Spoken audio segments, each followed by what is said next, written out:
Hai, Assalamualaikum dan salam sejahtera. Bertemu lagi di channel Emily's Kitchen.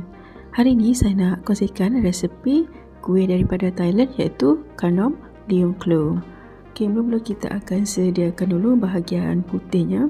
Ini sama je macam kita buat bahagian santan untuk kuih nona manis. Dalam satu periuk ataupun kuali, masukkan 250 ml santan yang sederhana pekat. Kemudian tambahkan 2 sudu besar tepung beras. Masukkan juga setengah sudu kecil garam. Kemudian kita kacau dulu sebelum masak atas dapur.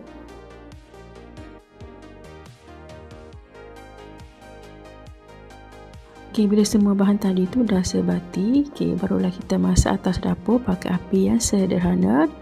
Bila dia dah meletup-letup macam ni, menandakan santan ni dah masak. Kita sejukkan dulu sebelum masukkan ke dalam piping bag. Santan ni bila dah sejuk tu dia akan jadi semakin pekat. Kita ikat dulu piping bag ni, kemudian ketepikan dahulu. Kuih ni kita akan gunakan tepung kacang hijau. Dalam satu periuk kita sukat lebih kurang 30 gram tepung kacang hijau tadi. Kemudian masak bersama dengan 300 ml air. Tambahkan sedikit gula lebih kurang 3 hingga 4 sudu. Kemudian kita kacau rata. Kuih ni nak bagi cantik sikit boleh letakkan apa-apa warna. Kali ni saya letakkan sedikit berwarna merah.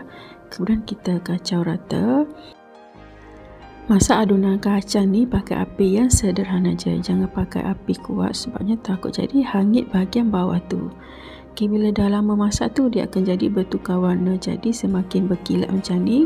Kemudian kita kacau lagi sehingga dia meletup-letup. Bila dah meletup-letup macam ni menandakan dia dah masak. Bolehlah matikan api, kemudian masukkan ke dalam piping bag ataupun bekas. Sebelum tu kena siapkan dulu acuan lompang. Acuan lompang ni tak perlu basahkan dulu dengan air ataupun kita sapu dengan minyak. Biarkan macam tu je. Kemudian tuangkan adunan merah tadi sehingga 3/4 penuh. Satu bahagian lagi tu kita akan masukkan santan nanti.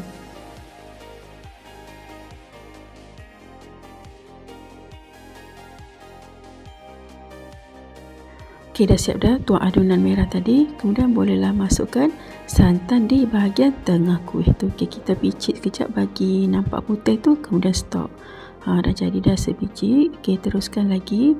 Masukkan muncung plastik tu ke dalam acuan, kemudian tekan. Dah jadi dah kita punya kuih.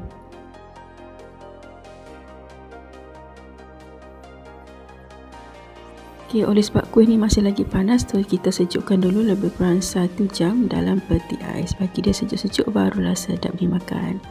Ni dia kuih dah pun sejuk dan bolehlah keluarkan daripada acuan tadi. Tak perlu cungkir pakai lidi, senang je untuk kita keluarkan dia.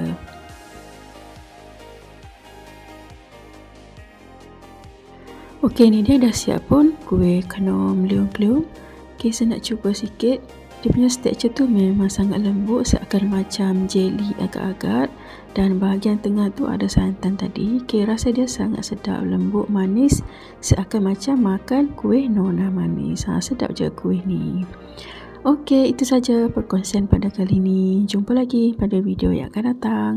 Bye.